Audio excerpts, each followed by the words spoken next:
Hi, my name is Rafael Villagracia. Okay, thank you. I'm a student in this community. I study politics, and I follow our city's last political cycle very closely. I've never spoken at a city council meeting before, but there's never been such an important time for people to get involved in the conversation and speak up when they see their elected officials fail to keep their promises.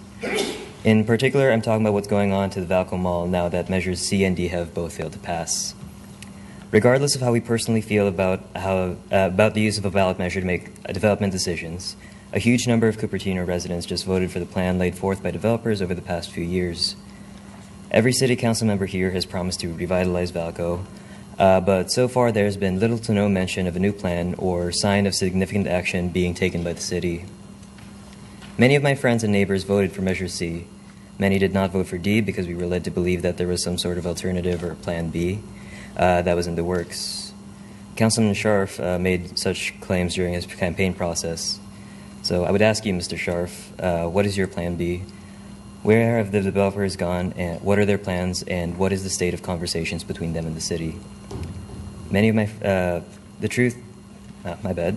You made comments last Sunday's public goal-setting meeting suggesting that the city should create new guidelines that will bar the property owners at Vallco from being part of the conversation for months or even years to come as a way of respecting the voters. I find that problematic because I would like to know, by that same logic, why we should respect any of your suggestions or initiatives concerning Vallco, seeing as far more people voted for Measure D than for yourself. For the record, D received 4,500 more votes than you did. The truth is, you and Councilmember Sinks, for that matter, are less popular than Measure D was. And I cannot emphasize enough that I'm not saying this to criticize, but rather to urge action. After watching the goal-setting meeting, it seems that Vallco is the elephant in the room. During the recent State of the City address and in this work program we'll be discussing tonight, there is talk of a Citizens Advisory Committee being formed. But how will the public conversation be any different from the process we went through last time around? How will we know the community's expectations for development will be reasonable enough to get something going? If a plan that relies solely on bringing back traditional retail is possible, as Mr. Scharf claims, what are the next steps for incentivizing large stores like Sears and JCPenney to return, despite global retail store closure and consolidation trends? How will you finally take position as a city? How does the recent round of public statements regarding the closure of many more stores nationwide affect such plans?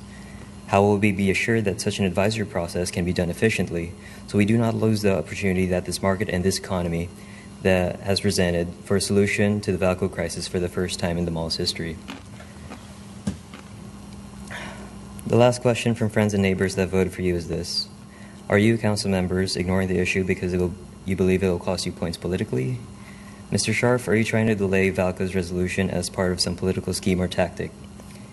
It's hard to believe as you campaign on transparency, and such a tactic would be as backroom, non-transparent as I can imagine. Thank you. Yes, so thank you for letting me speak. I just believe that something needs to be done, and that this is the time for us to show that there's Plan B. And thank you. Your time is up. Okay, I hope you do apply. I just wanted to explain to the speaker how the voting process works in Cupertino. For city council, you got 2 votes between 8 candidates. And for a measure, everyone can vote yes or no. Just so you understand why the vote totals are the way they are. It would be impossible for any council member to get as many yes votes or no votes as any ballot initiative. So just so you understand that. Thank you. Absolutely. Thank you for clarifying that. And I really hope you apply. We really need to hear from the youth demographic. Absolutely. Thank you.